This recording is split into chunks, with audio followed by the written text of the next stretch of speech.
Plus we will discuss about carpentry tools. Dear friend, हमने आपको बताया था पिछले शॉप में कारपेंटरी शॉप क्या होता है। अब हम कारपेंटरी टूल्स के बारे में जानेंगे। कारपेंटरी टूल्स कितने प्रकार के होते हैं और इनका यूज हम जानेंगे।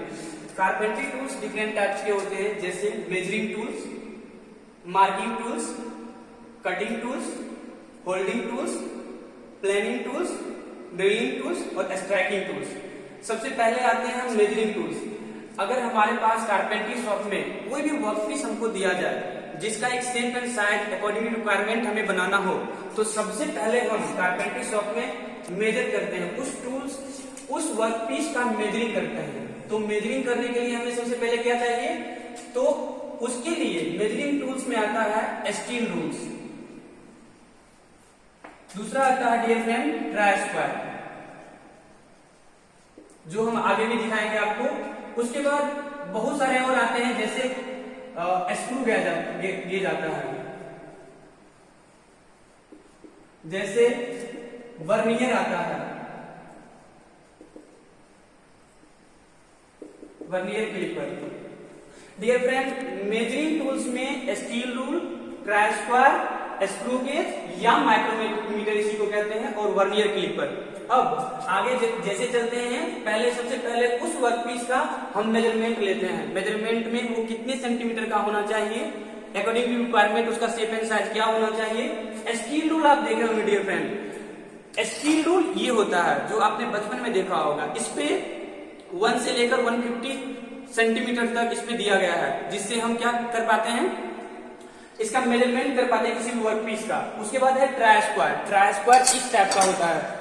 ट्राई स्क्वायर कहने का मतलब है, ये है ट्राई स्क्वायर।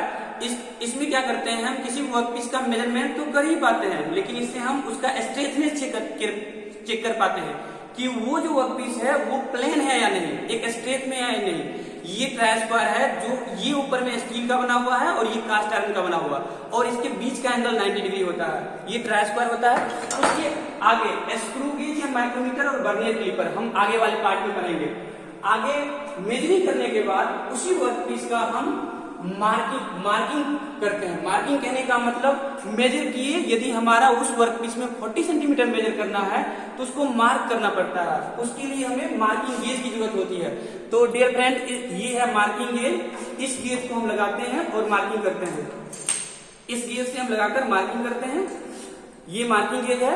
मार्किंग करने के बाद आगे हम उस वर्कपीस का कटिंग करते हैं।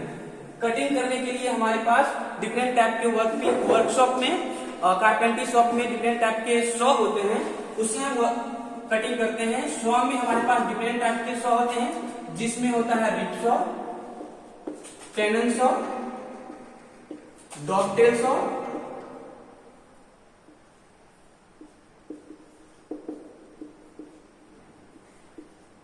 etc। रिप्सो कहने का मतलब है डियर फ्रेंड कि एक आरी होता है, जो हम जनरल गांव की भाषा में आरी कहते हैं। इसे देख सकते हैं आप, ये रिप्सो है। ये डिफरेंट हमारे रिक्वायरमेंट के अनुसार डिफरेंट शेप एंड साइज में होते हैं। इसके एंगल के कारण इसे रिप्सो बोला जाता है, और इसके वर्क के कारण। रिप्सो की लंबाई मैक्सिमम 70 सेंटीमीटर होता है, और रिप्सो की लंबाई मैक्सिमम 70 सेंटीमीटर होता है, और 1 mm में इसके 2 टीथ होते हैं। ये रिप्सो है।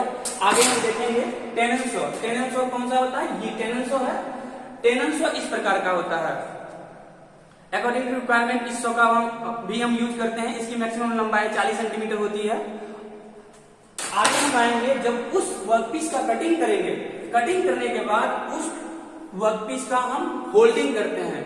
ये जो सारा काम करते हैं वो कहां पर करना होगा हमें।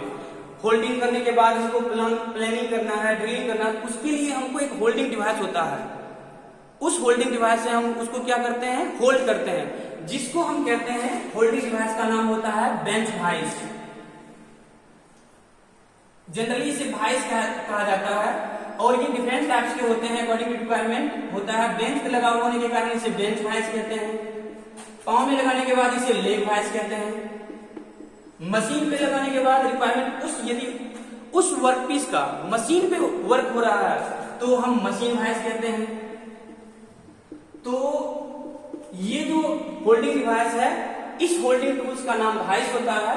वाइस एक प्रकार का होल्डिंग डिवाइस होता है जो वर्कपीस को मजबूती से पकड़ कर रखता है। होल्डिंग करने के बाद हम उस वर्कपीस का अकॉर्डिंग टू रिक्वायरमेंट प्लानिंग करते हैं। प्लानिंग करने के बाद उसका सरफेस फिनिश करते हैं। सरफेस फिनिश करने के लिए हमारे पास प्लेनर होता है, वो दो टाइप का होता है। तो एक होता है हमारे पास वुडन जैक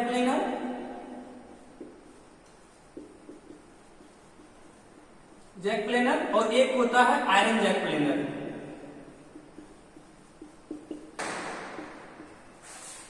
इस वुडन जैक प्लेनर या आयरन जैक प्लेनर से हम उस वर्कपीस का फिनिशिंग करते हैं। जनरल भाषा में यदि कहा जाए तो वुडन जैक प्लेनर को हम अभी दिखाते हैं। देखने में ऐसा होता है, जिसको हम अपने रिक्वायरमेंट के अनुसार सेट करते हैं इस प्लेट को, और हम क्या करते हैं, प्लानिंग करते हैं किसी भी वर्कपीस को। ये वर्कपीस मान लेते हैं ऐसे, इस पर ये चलता है और इससे हम प्लानिंग कर पाते हैं। आयरन जैक प्लेनर में बस जनरली डिफरेंस है कि वो आयरन का बना होता है, उसका एंगल और रिक्वायरमेंट अलग होता है। आगे हम चलेंगे ड्रिलिंग टूल्स। ड्रिलिंग टूल्स कहने का मतलब है ड्रिलिंग मशीन, यानी यदि उस वर्कपीस पे हमें ड्रिल करना हो, ड्रिल मतलब होता है क्रिएट ए होल। यदि उस वर्कपीस में according to requirement hole create करना हो तो हमें ड्रिलिंग मशीन का यूज करना पड़ता है। ड्रिलिंग मशीन डिफरेंट टाइप्स के होते हैं। इसका जनरली मतलब होता है create a hole. Create a hole वो किसी भी प्रकार का होल हो सकता है, ब्लाइंड होल हो सकता है, पूरी फिनिशिंग होल हो सकता है, तो हम ड्रिलिंग मशीन से करते हैं। वो भी हम आगे आपको दिखाएंगे। आगे है हमारे पास स्ट्राइकिंग टूल।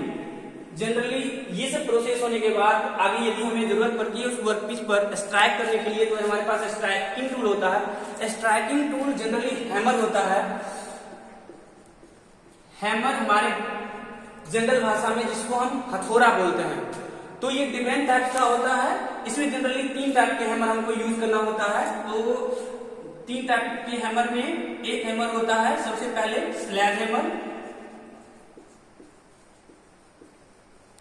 दूसरा होता है बॉल पिन हैमर,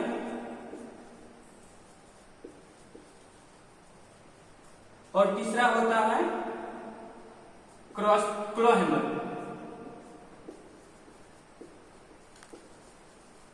जनरली यही सब हैमर हमें यूज होता है। क्लॉ हैमर को हम इंजीनियरिंग हैमर भी बोलते हैं।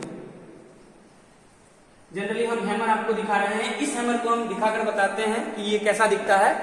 ये जो हैमर आप देख रहे हैं इसे हम क्लॉ हैमर बोलते हैं। इसके शेप के कारण इसे क्लॉ हैमर बोला जाता है। एक तरफ से हम एक्सट्रैक्ट कर सकते हैं और इसका एडवांटेज होता है किसी भी कील को हम बाहर निकाल सकते हैं। तो ये एक क्लॉ हैमर होता है जिसमें एक हैंडल लगा हुआ है। इसे फेस बोलते हैं, इसे नेक बोलते हैं। तो डियर फ्रेंड, ये हमारा एक शॉर्ट वीडियो था। Thank you.